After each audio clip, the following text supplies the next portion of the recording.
Bem-vindos à edição número 33 do Roda Viva, um programa que leva um pouco dos Açores ao mundo e traz um pouco do mundo até os Açores. Piedade Lalanda, Pedro Gomes, sejam bem-vindos. Esta semana foram conhecidos os novos números da pobreza no país e ficamos a saber que nos Açores continuamos a ser aquela região do país onde os números são mais assustadores. Bem dizíamos nós há umas semanas atrás aqui neste mesmo programa que iríamos recorrer ao tema da pobreza mais vezes, infelizmente, neste programa. Pedro Gomes, 12% da população dos Açores está em situação de pobreza extrema, de privação de bens materiais severa. Depois desses milhões de estudos de investimento, de fundos comunitários, de programas de apoio à pobreza, de apoio à criação de postos de trabalho, de apoio à economia para criar postos de trabalho, era expectável que estivéssemos agora nesta situação de região mais pobre do país, sempre a região mais pobre do país. Podíamos continuar a desfiar o rol das medidas, programas, iniciativas que ao longo dos anos a governação do PS tem levado a cabo e sem sucesso evidente. Porque acho que estes números da pobreza são de facto preocupantes. Nós aqui já tínhamos feito um diagnóstico que não foge destes números mais recentes, quando debatemos a Estratégia Regional de Combate à Pobreza, mais uma Estratégia Regional de Combate à Pobreza, e estes números revelam o fracasso das políticas, de uma parte das políticas sociais, mas, sobretudo, o fracasso de uma política de desenvolvimento económico dos Açores. Porque... Digamos que as medidas são paliativas. Não vou aqui fazer o discurso fácil de dizer que não é preciso gastar dinheiro nem recursos públicos em solidariedade social, nada disso. Como é evidente, nós precisamos... É, pelo contrário, na região quanto mais pobre, mais precisa naturalmente que são precisas políticas de solidariedade social, naturalmente que é preciso gastar recursos públicos e afetar recursos públicos à solidariedade social, em situações de emergência, em situações de continuidade, de fragilidade, de perda de recursos das pessoas. Agora, isto não pode ser suficiente por si próprio. E quando nós olhamos para estes números e nós percebemos que os Açores têm a maior taxa de risco de pobreza do país, que têm a maior taxa de pobreza do país, que o rendimento anual mediano é mais baixo nos Açores do que no resto do país, na média nacional e de qualquer outra região do país, que nós somos os campeões dos maus resultados nestas áreas, na área da pobreza, nós somos levados a pensar o que é que falhou. E esta é que é a questão central. E, na minha perspectiva, falhou de facto uma estratégia de desenvolvimento económico, uma estratégia de crescimento económico, porque não é possível gerar riqueza, não é possível gerar emprego, não é possível aumentar o rendimento das famílias, aumentar o rendimento das empresas, quando depois o resultado é este. Portanto, nós olhamos para isto... Na semana passada foi também notícia que a Associação de Industriais de Construção Civil e Obras Públicas está preocupada com a falta de investimento. Aliás, um dos jornais de Ponta Delgada dizia que a falta de investimento público deixa os empresários em desassossego. Sim, nós aqui há poucos dias atrás, semana passada, discutíamos aqui as questões, as medidas do Governo Regional para a Administração Pública, das reformas antecipadas, e um dos números que eu trouxe aqui foi que a nossa Administração Pública tem rendimentos mais baixos, em média, o rendimento da Administração Pública dos Açores é mais baixo do que a média nacional. Portanto, o que significa que nós temos trabalhadores na função pública, temos até uma percentagem superior à percentagem nacional de funcionários públicos, mas eles ganham menos do que os funcionários públicos nacionais, apesar dos diferenciais de apoio excepcionais para os trabalhadores da função pública. Inverter-se com o Partido Socialista um ciclo de keynesianismo que o Dr. Monte Amaral tinha implementado nos Açores, que muitas vezes era criticado por isso, por fazer despesa onde não era necessário, mas que serviu para criar emprego e para criar empresários. Sim, inverteu-se, alterou-se, alteraram-se prioridades. O que é verdade é que nós temos vivido nos últimos anos também um ciclo em que há abundantes recursos para investimento. Basta olhar para os recursos da União Europeia afetos aos Açores, que têm uma importância tremenda no investimento público, têm um peso imenso no nosso orçamento regional, e nós percebemos que esse valor que tem vindo ao longo dos anos, que tem apoiado o desenvolvimento regional, que deveria apoiar o desenvolvimento regional, com financiamentos comunitários que chegam a 85% de fundos perdidos. Portanto, significa que a região apenas tem que colocar, e quando digo aqui a região, digo a administração regional autónoma, a administração autárquica, as empresas públicas que podem candidatar-se a estes fundos, cofinanciam apenas 15% daquele investimento. Esta circunstância tinha obrigação de ter permitido, nós temos aqui um patamar de gerar mais riqueza para que pudéssemos estar num patamar de desenvolvimento superior. O que é verdade é que estes números vêm desmentir tudo isto. Infelizmente, como açoriano, eu sinto-me preocupado a olhar para estes números e perceber que, ao fim de 45 anos de autonomia, de democracia nos Açores, de anúncios sobre anúncios de novas medidas, novas políticas, políticas de apoio social de nova geração, como elas foram anunciadas ainda com Carlos César no último mandato como Presidente do Governo. O Presidente do Governo, a semana passada, no encerramento do Congresso dos Lions aqui em São Miguel, voltava a dizer... Perdão, dos Rotários aqui em São Miguel, voltava a dizer que o combate à pobreza era a prioridade do Governo. O Governo aprovou uma estratégia que nós aqui já discutimos e já explicámos que não é assim tão boa quanto isso. Que diabo? Tantos recursos públicos, tantos anos de governação, tantas medidas políticas e não passamos, como diz o povo, da cepa torta em matéria de combate à pobreza. Há de facto que fazer aqui uma avaliação muito séria das políticas públicas, porque estes resultados são demolidores para a gestão socialista e o que é verdade é que nós estamos de facto pior do que é que nós, nestes números, nós estamos pior do que o Alentejo, que é uma região estruturalmente pobre. Não há comparação possível com a Madeira, que está à frente dos Açores, apesar de tudo, nestes indicadores todos. Portanto, nós estamos, de facto... Mas é a segunda região mais pobre do país. Sim, é a segunda região mais pobre. Portanto, as regiões autónomas estão mal e nas regiões autónomas nós estamos pior do que a Madeira e estamos pior do que a região mais pobre do país, que é tradicionalmente a região do Alentejo, porque sofre de uma interioridade acentuada, de uma desertificação muito grande, de um reduzido investimento público. E nós temos aqui a possibilidade de ter, nós e a Madeira, mas os Açores, nós temos aqui um poder político próprio, uma capacidade de decisão própria em matéria de políticas públicas, de investimento público, de apoio ao desenvolvimento, de apoio à promoção empresarial. E o que é verdade é que nós olhamos para tudo isto e dizemos que os resultados são muito reduzidos face aos recursos que têm sido afetados. Há quem diga mesmo que os recursos da União Europeia têm sido aplicados de forma a aumentar as desigualdades sociais e de forma a aumentar o acesso às oportunidades e que isto potencia o aparecimento de mais pobres. Ou seja, além daqueles 89 mil pobres que nós já temos e que estão identificados, aqueles outros 77 mil que estão em risco de entrar em pobreza são potenciados por esta via, pela via da distribuição do rendimento só às grandes empresas e àquelas que têm capacidade de recorrer a ele para fazerem investimentos, que muitas vezes são de modernização e, portanto, que retiram, destroem postos de trabalho e não remuneram os poucos que ficam melhor do que remuneram. Eu não iria por essa tese de que a União Europeia está a contribuir indiretamente ou diretamente para a pobreza dos Açores. Eu não digo a União Europeia, digo a forma como nós aproveitamos os fundos da União Europeia. Nós temos que considerar, por exemplo, estou aqui a pensar em todos os equipamentos sociais que têm sido construídos com base nesses mesmos fundos, de lares, de creches, de ATLs, das escolas da nossa região, a qualificação do equipamento escolar. Portanto, há uma série de investimentos que contribuem diretamente para o acesso das pessoas a esses direitos que têm, que é o direito à saúde, que é o direito à educação, que é o direito à proteção, etc. Portanto, eu acho, voltando ainda aos números, há dois dados que são importantes de referir. Um deles, que já foi aqui dito, tem a ver com o nosso rendimento médio, e o outro tem a ver com a desigualdade entre os que mais ganham e os que menos ganham. Nós somos a região do país onde há um maior fuso entre esses dois universos, esses dois mundos, o que significa que temos poucas pessoas a ganhar muito e temos muitas pessoas a ganhar muito pouco. Apesar de sermos uma das regiões dos países onde estes que ganham muito nem ganham muito. Exato, mas comparativamente... Sim, e esse é que é o drama. Esse é um aspecto, mas a coesão entre os vários estratos socioeconómicos, ela não existe, ela está mais diluída.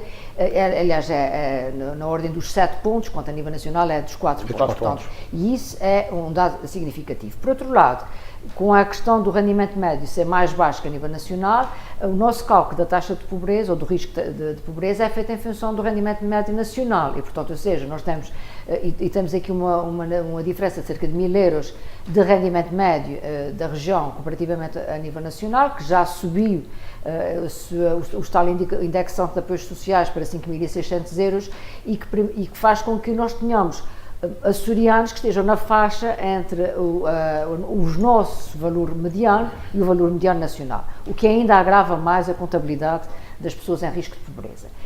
O que é que está na base? Os tais 77 mil. O que é que está na base deste fenómeno?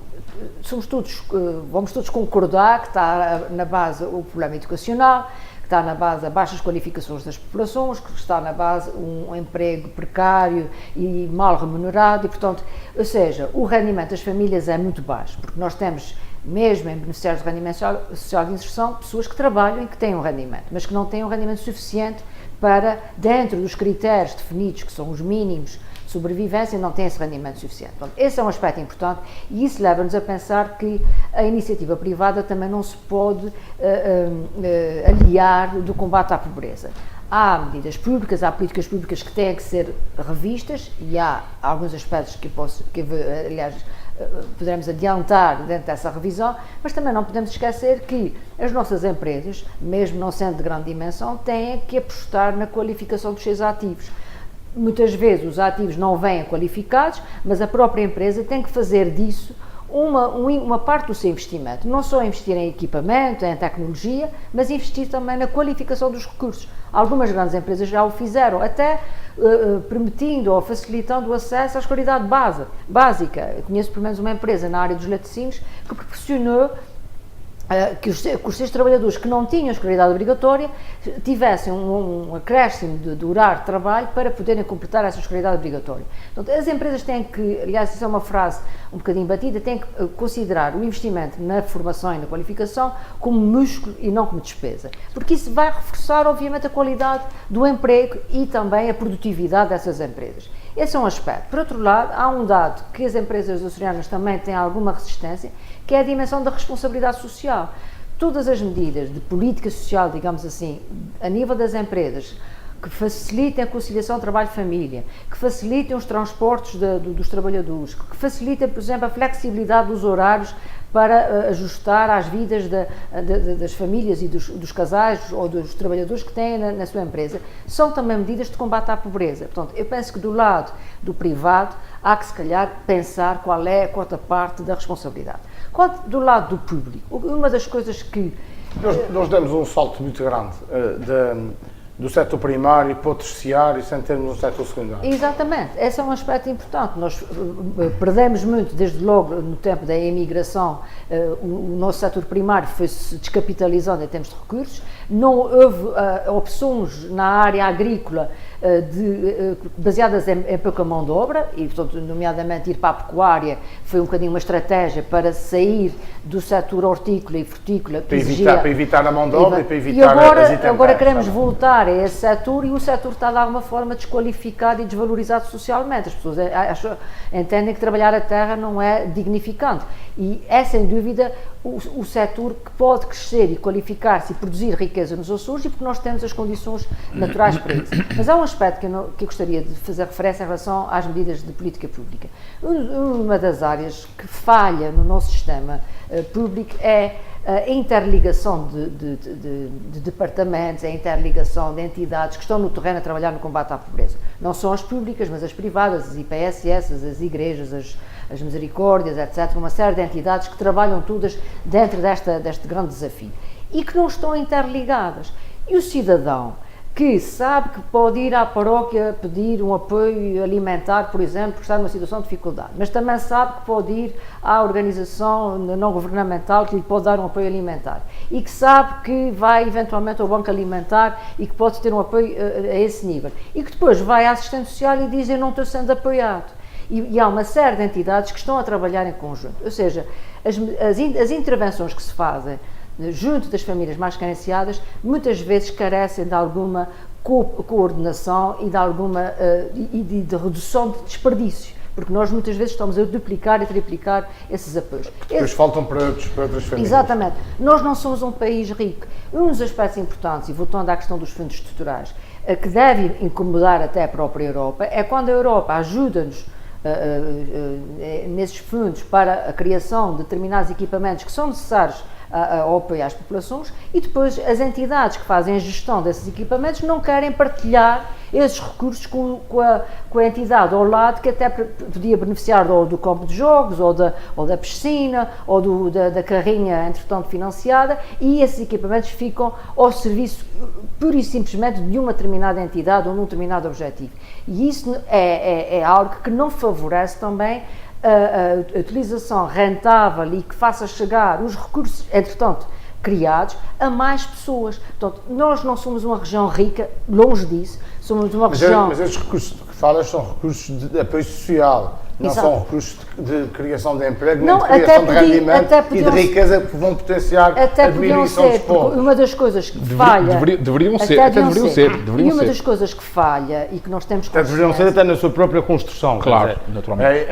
Aí é uma perspectiva bastante keynesiana. Está previsto muito a esse nível, por exemplo, a criação de empresas sociais. Nós sabemos que o público que não consegue ter acesso muitas vezes ao emprego é um público que não tem a escolaridade mínima, está desqualificado, muitas vezes não tem hábitos de trabalho e precisa, não se deveria chamar emprego protegido, mas um emprego, uma área de produção adequada a essa pedagogia que é necessário fazer. Porque depois as pessoas aprendendo as ferramentas básicas vão entrar no mercado de trabalho. E há poucas iniciativas de empresas sociais. Já tivemos na região algumas empresas sociais particularmente orientadas para a área da deficiência, mas hoje em dia temos poucas iniciativas, temos que investir mais nas empresas sociais e não é preciso fazer de novo, é a partir dos tais investimentos que já foram feitos em muitos dos equipamentos, potenciar a lógica não é essa, Piedade, como nós aqui já assinalámos, e a Piedade está aqui a voltar a assinalar, que é, nesta lógica do emprego, a escolha pública e a escolha de governação é outra, e é pegar nas pessoas que de facto estão em situação de desemprego ou que não têm formação especial para conseguir um emprego e colocá-las num conjunto de programas, sejam eles programas para licenciados, detentores de cursos técnico-profissionais ou pessoas sem qualquer qualificação, e neste universo nós temos cerca de 5.000 pessoas nos Açores, entre os vários programas de apoio ao emprego ou de estágio. E alguns destes programas de estágio, como o Estagiar L ou o Estagiar T, em algumas ilhas podem ter durações prolongadíssimas de até 2 anos. Isto é, nós estamos a ter aqui nós estamos aqui a criar uma situação, uma bolha de proteção, que amortece a nossa taxa oficial de desemprego, porque estas 5.000 pessoas não estão desempregadas, embora não estejam empregadas também. Estão, ora, a fazer experiências de formação profissional, ora, em programas ocupacionais. No fundo, de uma lógica de aprendizagem de uma profissão e de uma função. Mas, findo estes programas, o que é que acontece? Isto não gera, de facto, emprego. Algumas delas que estão nos programas ocupacionais rodam de um programa para o outro. Quando os programas já não têm capacidade para fazer esta rodagem, abrem-se novos programas, como abriu há pouco tempo atrás, um novo programa para acomodar esta realidade. Isto é, nós estamos aqui numa lógica circular, não é uma lógica de economia circular, é uma lógica de circularidade. Deixa-me só complementar o que tu estás a dizer, que é pena não se introduzir nesses programas, por exemplo, um critério de mérito e de identificação de pessoas que têm potencial para... Porque algumas dessas pessoas até demonstram competências e capacidade de trabalho e são ótimos elementos que vêm ao abrigo do programa. E que vêm enriquecer a organização. E depois a própria instituição até gostaria de ficar com elas, porque entende que são elementos que são a mais-valia para aquela instituição, mas na prática não pode o fazer. E, portanto, a pessoa sai, porventura vai-se tornar a abrir a vaga para aquele mesmo posto de trabalho e quem vai vir não é aquela pessoa que é um novo elemento que vai outra vez rodar. Portanto, os programas são importantes, são estímulos, mas deviam ser cruzados com critérios de mérito e de premiar aqueles que demonstram que têm capacidades e têm potencialidades para ficarem definitivamente no local de trabalho. Não tem problema. Este não é um debate de números, porque acho que os números não são muito interessantes quando se debatem estas matérias. Os números servem para pontuarmos aqui alguns aspectos, como temos aqui feito. Os números, neste caso, servem como pedradas num charco para nós acordarmos para a vida, como diz. E é importante dar aqui um número, porque este número é um murro no estômago nesta discussão. Que é, quando nós falamos deste limiar de pobreza, nós não estamos a falar de 800 euros por mês, nem estamos a falar de 1000 euros, nós estamos a falar de 417 euros. Este é o limiar de pobreza, que é um indicador científico, não é uma invenção nossa aqui no programa. Sim. É um indicador científico, um indicador académico, que está estimado para 2017 em 417 euros. Portanto, nós quando olhamos para estes números, a realidade torna-se ainda mais crua e mais dolorosa. Principalmente se tivermos o hábito de ir ao supermercado, não é? Exatamente. Se tivermos a noção quanto é que gastamos no supermercado. Exatamente. Quanto é que custa um pacote de leite, quanto é que custa um papo seco, quanto é que custa um pacote de cereais.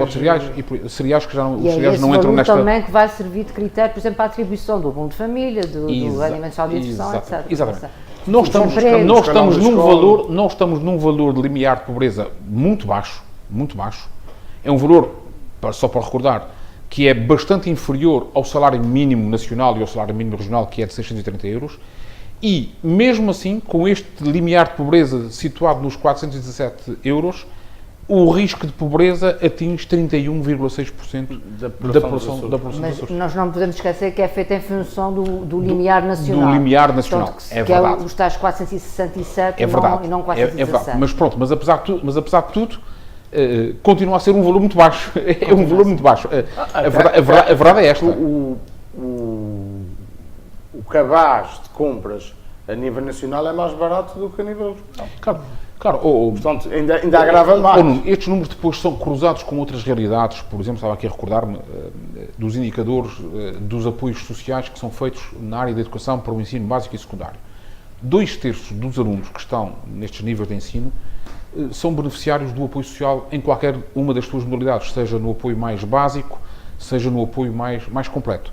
O que significa que, sendo estes apoios concedidos em função do rendimento das famílias, este elemento que por si só, conjugado com este, ajuda a tornar este retrato ainda mais sólido, demonstra bem que, de facto, há um grave problema social dos Açores. Se olharmos para o rendimento social de inserção, os números são inequívocos também. Em 14 anos, a taxa de beneficiários do rendimento social de inserção dos Açores duplicou praticamente, aliás, um pouco mais. Estamos nos 17 mil e qualquer coisa, em 2004, que é o ano em que há os primeiros números ainda de rendimento mínimo, na altura são 8 mil e qualquer coisa beneficiários. Portanto, há aqui um conjunto de sinais, não é preciso ser este estudo, para se perceber que se tem vindo a acumular um conjunto de sinais na sociedade açoriana que já deviam ter feito soar as campanhas de alarme em quem nos governa, e a piedade não deixa de ter razão, porque isto não é só uma tarefa do Estado, não é só uma tarefa da região. Uma tarefa Há também aqui uma parte importante da economia privada, agora, numa região pequena como a nossa, com um peso muito grande do investimento público, da despesa pública, da ação das entidades públicas, naturalmente que a fatia de leão da responsabilidade pertence à parte pública. Agora, as empresas privadas também, porque vivemos aqui numa realidade económica feita de pequenas, médias e muito pequenas empresas. Mas há quem diga que o problema está precisamente aí, que as grandes obras chamaram grandes empresas de fora para virem a fazê-las até por causa dos alvarás. Claro, isto colocou este dinheiro foi tudo exportado e colocou de fora as PMEs locais que faziam circular o dinheiro. Colocou de fora as pequenas empresas. E nós se olharmos para isto desta maneira macro, dizemos isto. Se quisermos decompor isto na realidade das nossas ilhas e formos ver o que acontece em Santa Maria, ou na Graciosa, ou nas Flores, provavelmente o problema ainda é mais grave. A realidade é bem pior e o problema é mais agravado porque se perdeu toda a dimensão. Eu acho que também é importante a gente retomar aquele indicador que o Nuno falava ao princípio, da taxa de privação severa, não é? que é um indicador novo que foi a União Europeia que introduziu. Privação material severa, Exato. a União Europeia classifica. E que nos retira apenas da dimensão do rendimento das famílias, que é o dado do risco de pobreza, que nós tivemos aqui a ver, onde há um critério, né, de referência, e que coloca um conjunto de dificuldades que, quando um indivíduo ou um agregado familiar tem mais do que 4 dessas dificuldades, está exatamente nessa privação severa. E eu vou só dar a nota de algumas dessas dificuldades que a União Europeia considera. Por exemplo, o atraso no pagamento da renda ou o atraso no pagamento do empréstimo. Esta é uma das áreas onde outra entidade importante que deveria ser chamada à colação, digamos assim, neste processo, é a própria banca, porque não é, e a banca tem vindo a recuar um bocadinho na concessão de crédito, porque não se pode, por exemplo, as regras ditam que não se deve ultrapassar 1/3 do rendimento do agregado familiar no pagamento de uma renda. Então, se alguém tem 1.000 euros por mês, não devia ter uma renda superior a 330 euros. 333 euros. Esse é um aspecto. Outro aspecto tem a ver com a incapacidade para pagar uma refeição que inclua carne, peixe ou frango 3 vezes por semana. Esse é outro aspecto importante. Qual é a prioridade, que tipo de literacia, digamos assim, alimentar as famílias têm quando vão ao supermercado? O que é que elas levam na lista para comprar?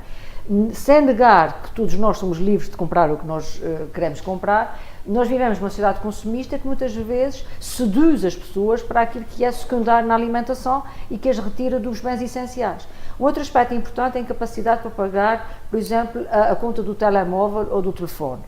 E esse é outro aspecto importante, que prioridade é que as pessoas dão às suas despesas. Isso leva-nos para uma dimensão importante da pobreza, que é a iliteracia económica, ou seja, as pessoas têm um determinado rendimento, seja ele pequeno, grande ou não interessa, porque se pode ser pobre ou entrar numa situação de falência, tendo um ordenado de 3.000 euros, se eu me comprometer com 2.500 a pagar um empréstimo, obviamente que fico também numa situação de dificuldade.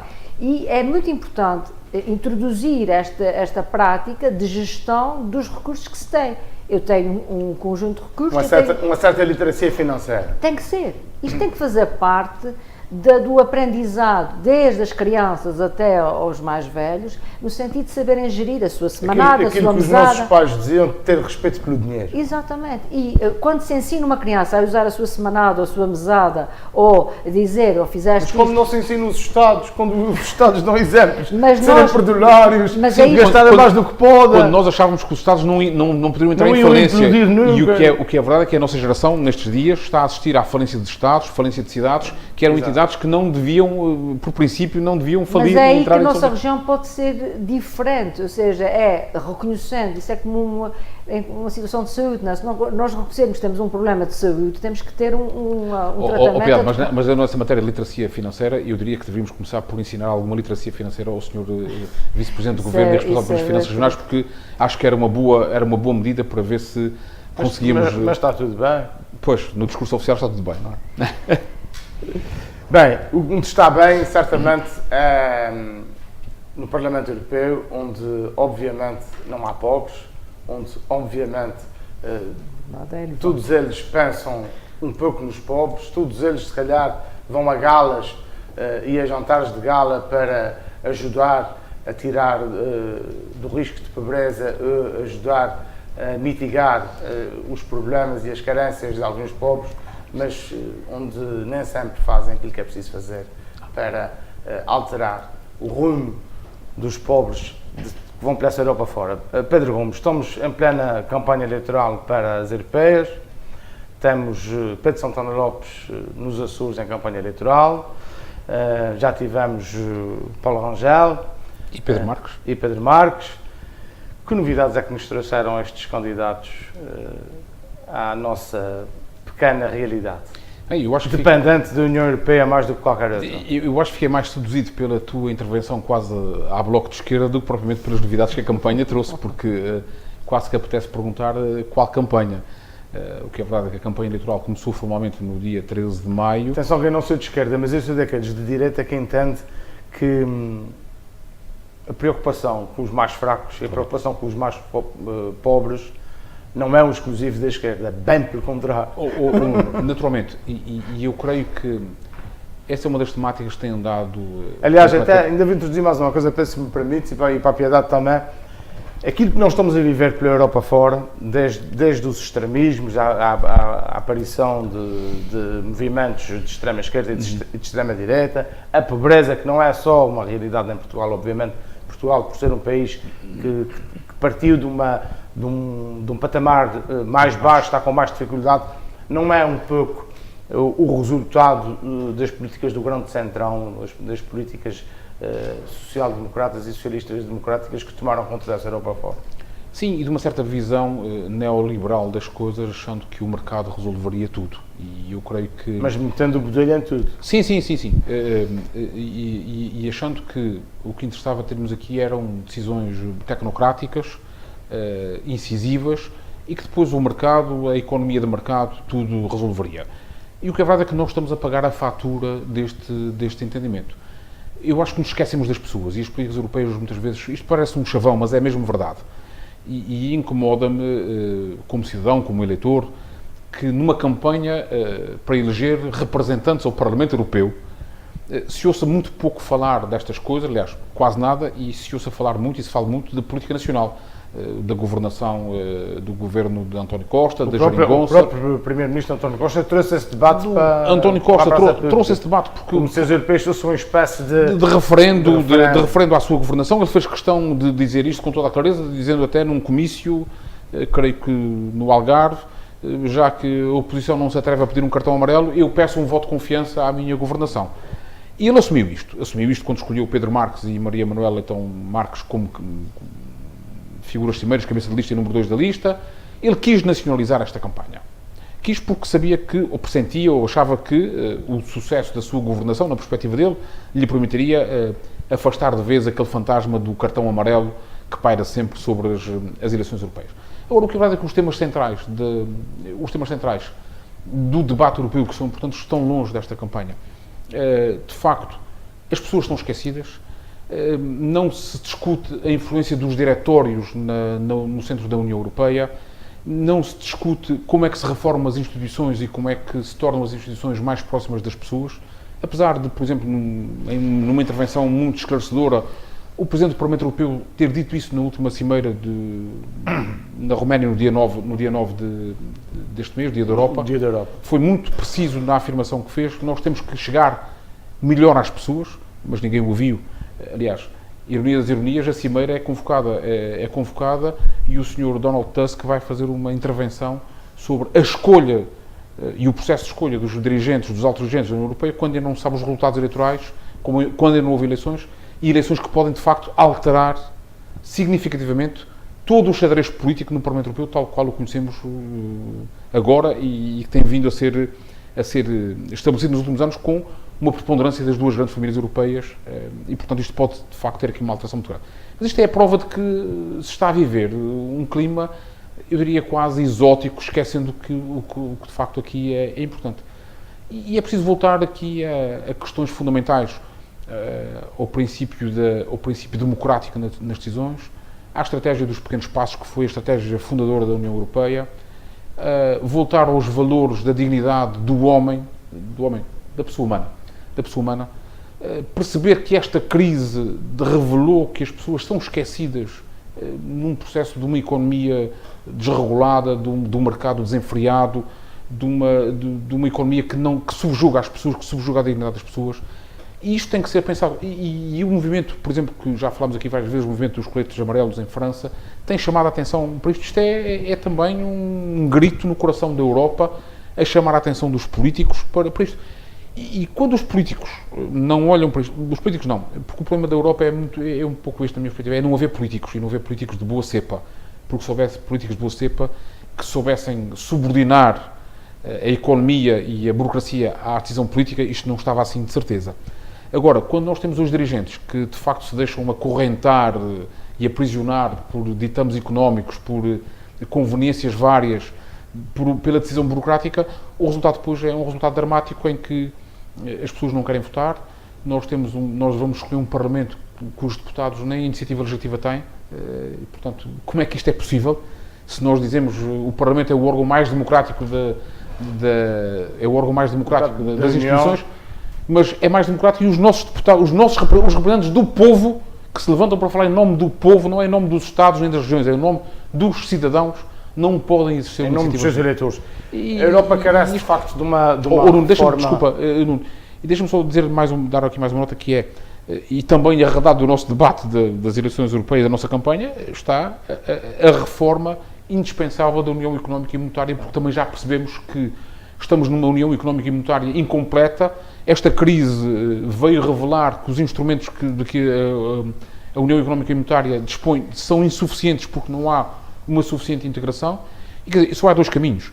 Ou se recua e se diz, bem, não há União Económica e Monetária de todo, o que não parece uma boa solução, ou então temos que dar um passo em frente para aprofundar esta União Económica e Monetária e dotar de facto a União de mecanismos mais fortes e mais sólidos e mais capazes de responderem. Já que tocaste neste assunto, a saída do Reino Unido da União Europeia vem facilitar esse processo? Eu acho que não vai facilitar este processo, porque a União Europeia, a Inglaterra, o Reino Unido não estava na zona euro, embora estivesse na União Europeia, e não creio que venha aqui trazer grandes vantagens. Aliás, eu creio mesmo que a saída da União Europeia, do Reino Unido da União Europeia vai trazer enormes desvantagens à própria União. Não sei se vai acelerar, porque também não percebemos de facto o que é que estão a pensar os atuais líderes europeus, porque a tal cimeira que houve no dia 9 na terra do Conde Drácula, na Roménia, que supostamente era para perspectivar o futuro, nós olhamos para a declaração formal de saída daquele encontro e Foi mais uma constatação de factos do mais, passado mais, do que mais uma perspectiva. e de boas intenções.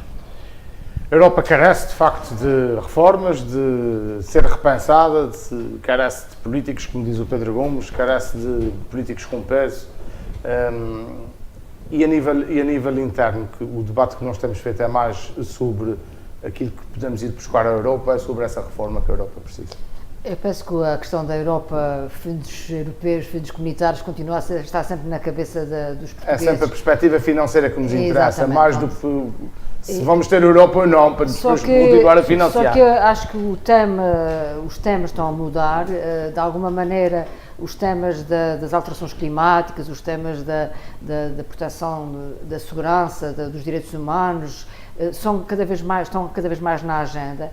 Penso que esses temas, de alguma forma, atraem muito mais os jovens hoje em dia. Exato. E, portanto, eles aderem muito mais a esse discurso. E se os partidos tradicionais não passarem também a ter um discurso que tenha essas preocupações na ordem do dia, de alguma maneira a Europa nisso é pioneira, com a questão da redução dos plásticos, com a questão das medidas que têm sido tomadas para, de alguma forma, combater essas alterações climáticas, e contrasta muito com os Estados Unidos, e contrasta muito com a China, e contrasta muito com outras zonas do globo onde isso não é propriamente uma preocupação, e portanto acho que a Europa tem que se afirmar pela diferença e por essa visão planetária até do bem-estar. Portanto, esse discurso tem que passar também a fazer parte do discurso dos nossos políticos. Acho que a preocupação muitas vezes é mais saber se vão ultrapassar as percentagens nas eleições anteriores do seu próprio partido, do líder que estava antes. O PSD tem essa, quer o PS, quer o PSD em particular, estão aqui também numa disputa face a anteriores líderes que existiam no partido. António Costa, pronto, isso é uma grande dificuldade, é que chamou de Pacuchinho a última vitória de António José Seguro. Exatamente, Exato. e tem uma fasquia um bocado elevada que, olhando para as sondagens, não parece ser fácil de ultrapassar. Agora, também é interessante ver que a sondagem que saiu no dia 13 de maio a propósito das legislativas dá um valor diferente para as legislativas, o que significa também que o cidadão que me diferencia... O eleitorado que vota é pouco, mas aquele que vota esclarecidamente. Sabe para que é que está a votar e então, tem uma relação diferente. Por isso nós não nos podemos estranhar, o nível de abstenção que existe nas europeias. Há sem dúvida uma enorme distância em relação à Europa. E essa distância, e eu tenho esperança que isso venha a acontecer, é muito menor para os jovens, porque, em particular em Portugal, porque a nossa geração dos 30 já nasceu com a adesão à União Europeia, ou seja, supostamente a cidadania europeia é algo que já lhes diz mais a eles do que a geração mais velha. Portanto, a gente espera que estes jovens tenham realmente uma aproximação à União Europeia e que identifiquem estes dossiês inovadores, nomeadamente recentemente a abolição do roaming, por exemplo, na União Europeia, que são inovações tecnológicas que dizem muito aos jovens, talvez possam também perceber esta importância do espaço sem fronteiras, da circulação de trabalhadores, da circulação de estudantes, do peso que o Erasmus tem, por exemplo, ao nível do ensino superior. São realidades que eles vivem e que poderão os fazer perceber que a União Europeia, que a Europa é uma realidade que tem que ser construída também com o voto deles. Portanto, eu tenho esperança que os jovens adiram, porque senão iremos ter, e sobretudo nos Açores, temos que ultrapassar, ou diminuir, aliás, não ultrapassar, mas diminuir esta percentagem de 80% que tivemos nas últimas eleições europeias, porque é uma vergonha a região só ter 20% dos seus eleitores a participarem num ato desses. Portanto, há aqui um sentido de responsabilidade, nós temos que ter consciência que se não participarmos, corremos o risco, que é aquilo que o Pedro há um bocadinho estava a dizer, de termos um Parlamento completamente fragmentado e com um maior peso da extrema-direita. O Reino Unido, que está neste entra e sai, vai a eleições... E ainda elege deputados do partido. E inusitadamente a eleições com 32%. Exatamente. E o partido mais votado é exatamente aquele que diz que quer sair da União Europeia e que é um partido de extrema-direita. Portanto, se o Vox da Espanha, se a dona Marine Le Pen na França, que agora chama-se Reunião Nacional, já não é Front Nacional. Front Nacional, agora é a Reunião Nacional. O Reino Unido, a Hungria, a Polónia, Itália, e aliás uma força de extrema-direita também na Alemanha, se eles se juntam, nós podemos ter um Parlamento Europeu que pode destruir a própria União Europeia, porque o que fez nascer a União Europeia é a segurança, é a proteção, são os direitos humanos, e isso pode... Há um risco de fragmentação. Churchill, né? Desde que isto sirva para termos 50 anos de paz, já valeu a pena. Claro, já vamos com 62. Há um risco de fragmentação. Fragmentação parlamentar, que aqui já assinalámos, fragmentação dos processos de decisão, fragmentação política de uma divisão que já não é norte-sul na Europa. E até novos acordos agora para forjar os grupos parlamentares. Novas alianças que podem surgir com uma tentativa até de federação de um grande grupo de extrema-direita que possa tentar influenciar a escolha do Presidente da Comissão Europeia, que, aliás, tem que ser confirmado pelo Parlamento Europeu. A percentagem do partido do Brexit, de votação no partido do Brexit, vai resolver o problema definitivo do Brexit ou não? Eu julgo que não. Eu não vou dizer que é um problema eterno, porque não há problemas eternos, mas eu acho que quando chegarmos outra vez, agora a data é de 30 de outubro, não é? Final de outubro, quando chegarmos próximo dessa data, vamos ter aqui outra vez um agudizar para todos os efeitos, 34% seria abaixo do necessário claro, que validasse a saída. Eu creio que a situação... É uma leitura um bocadinho forçada. Sim, mas há forças moderadas que não votam Nigel Farage, mas que são a favor do Brexit. Em matéria do Brexit, eu acho que ninguém pode tentar vaticinar o que é que vai ser o dia da manhã. Não podemos, porque, aliás, se já tínhamos suspeitas que era assim, estes últimos meses ultrapassaram todas as nossas... Muito mal fica a Primeira-Ministra com 11% na sondagem, não é? Claro. A Primeira-Ministra que poucas culpas tem do processo. A realidade ultrapassou as nossas piores conjecturas. E, em bom rigor, nós não podemos vaticinar o que vai acontecer no Reino Unido depois destas eleições. Há 2 meses atrás nem sequer punhamos a hipótese do Reino Unido ir a eleições europeias. Agora, à pressa, tiveram que fazer as eleições e vão eleger... lá 6 meses. E vão eleger deputados que vão estar em Estrasburgo durante, enfim, poucos meses, se calhar, algumas semanas, não sabemos. Ou então, se calhar, se prorrogar aqui o prazo técnico para o Brexit, podem ficar mais um ano. Não sabemos agora. Em linguagem British Golf, eleger deputados just in case. Just in case. Nós não vamos ter tempo de falar aqui do banho-maria. Não, eu só queria dizer muito rapidamente sobre a campanha para o Parlamento Europeu nos Açores o seguinte. Eu acho que o candidato do PS, o Dr. André Bradford, que é o único que tem possibilidades de ser eleito, também não tem feito uma campanha que possa ser uma campanha tipo catch-all. Tem-se limitado muito a temas tradicionais, muito balizado do ponto de vista partidário, não se assumiu, e ao contrário daquilo que seria expectável, e a condição de ser um candidato já eleito, enfim, só se houvesse aqui uma hecatombe eleitoral que não está em nenhuma previsão e que não vai acontecer seguramente no dia 26, podia permitir-lhe ter feito um tipo de discurso na pré-campanha e agora nestes dias de Teve campanha. inclusivamente a tentação, essa semana, de fazer um discurso de União Nacional. Pois, mas... Não fica bem um Partido Democrático. Não fica bem e já vem tarde, e eu creio que para quem tem elevadíssimas responsabilidades políticas, partidárias e responsabilidades de representação dos Açores no Parlamento Europeu, porque vai ser o único deputado dos Açores no Parlamento Europeu, eu creio que era exigível um outro tipo de postura nesta campanha.